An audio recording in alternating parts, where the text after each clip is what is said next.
Hello, and welcome to another episode of the Science of B2B. I'm Kerry Cunningham, and I head up research and thought leadership here at Sixth Sense. And I'm really excited about this episode.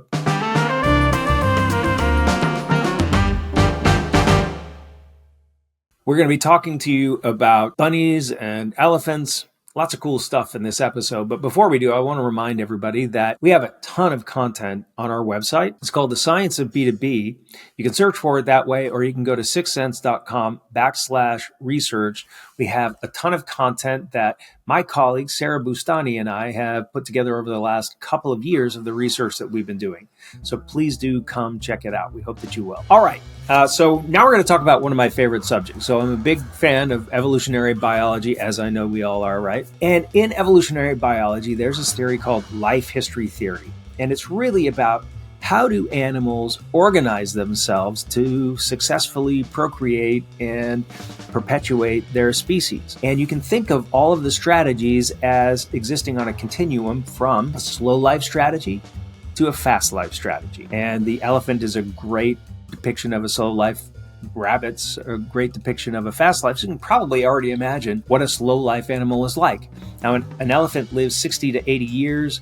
They reach reproductive maturity at about 12 years old. When they are pregnant, they're pregnant for 2 months, and they give birth, of course, to one elephant at a time. Could you imagine carrying around a couple of elephants, however small they are at the time of giving birth? Now, they only give birth to about 6 offspring in their entire lives, but luckily for an elephant, 5 of those generally make it through to that 12th year where they start reproducing themselves. So the key thing about elephants is that they're vulnerable for the first couple of years of their life. Predators could come take them away, so their parents have to invest in protecting them. And not just protecting them, but there appears to be a lot that an elephant has to learn about being a good adult elephant. So it's not just about being protected from predators, but also what kinds of food to get, how to interact with other elephants so that you get along in the herd. But from the time an elephant reaches their 3rd year, they're pretty much invulnerable to predators. They're too big for most predators by then.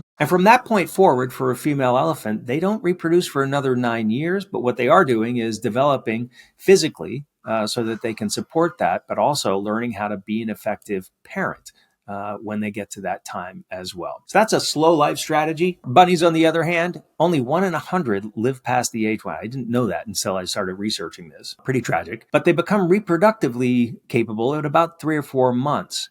In their lifetimes, they're going to have 60 or so kits, they're called, 60 little bunnies in their lifetime. But tragically, only about 10% of those are going to make it to that point where they start reproducing. That's only like 3 or 4 months.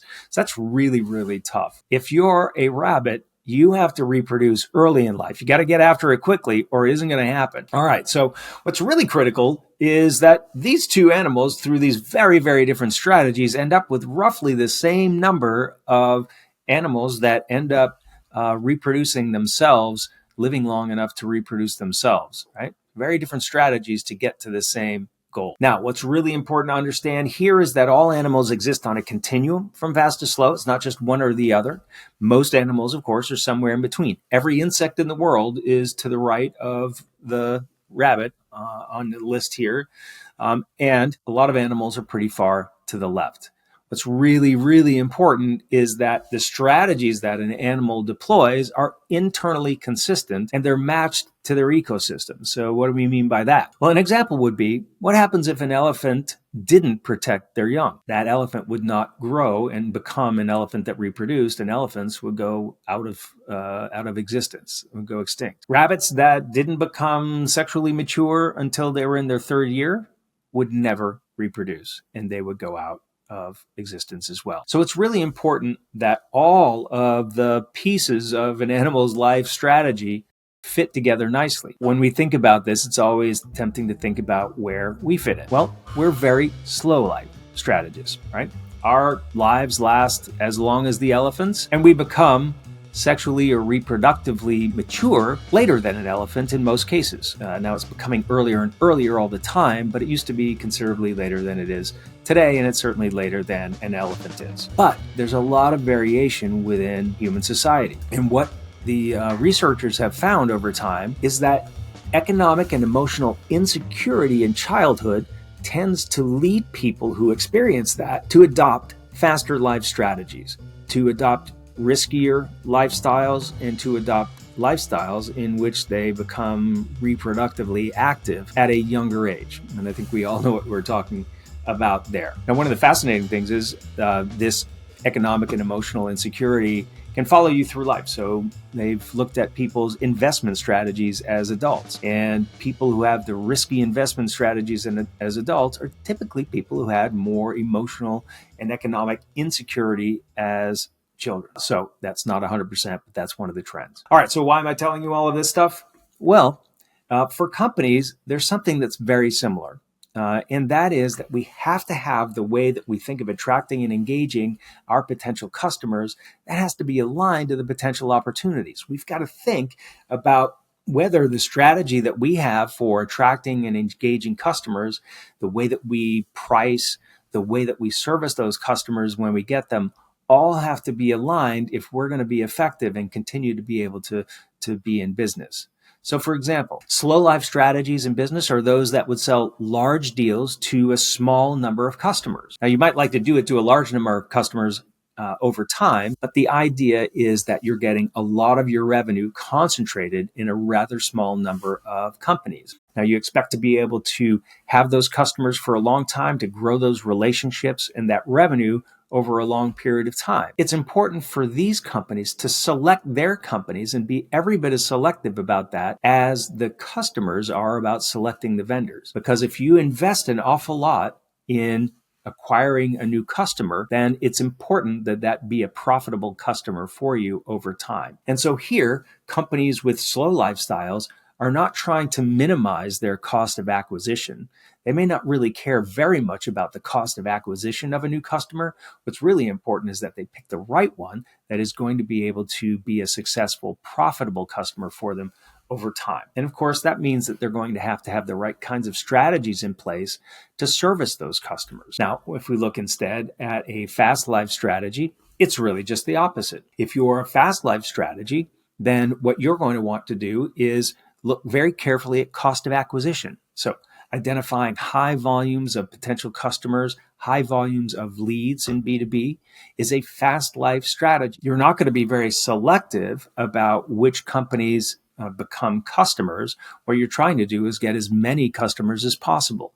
You might use pricing strategies to get a lot of people to jump from other vendors to you. Your cost of acquisition is going to be something that's very important to you. And then once you have those customers, you're not going to invest an awful lot in making them successful and keeping them. You're probably going to automate as much of that process as possible and try to minimize that cost. And that will always be a balancing act. Your customer retention, customer acquisition strategies are going to balance themselves out so that what you're doing is not over investing in trying to hang on to a customer that by itself is not particularly profitable. So when we look at these life history strategies, I think it's just really important that we align all of the marketing processes, sales processes, and the customer success processes so that they're consistent. And I know that many of us are going to have multiple strategies. So if you're a lot of the customers on this list, you're going to have multiple strategies. If you're Boeing, you may just have one, right? You may just have a very slow life strategy. You sell really expensive things to a relatively small number of companies. It's about developing relationships and then managing and partnering with those companies. You really become an integral part of those companies when you become a provider. On the other end of the table, where you've got SaaS products that are delivered through an e-commerce model, there may be zero human-to-human contact, and you may be serviced entirely electronically. You may even just have a chat bot instead of a human being who helps you with the problems when you have them, or you may have to go read the FAQ, right? So other ends. Now, you may be a company, Workday, HubSpot, etc. Most B2B companies serve multiple segments, and that's perfectly fine, but each segment has to have these kinds of practices that are aligned within the segment so that you're not trying to attract slow lifestyle customers with fast lifestyle customer acquisition practices. And what I see, of course, in B2B is that even the slow life companies use fast life strategies to try to feed their sales reps. So they go out and produce leads. They follow up on MQLs and they look at lead conversion rates when what their sales reps are looking for are the elephants. So that's what we need to fix there.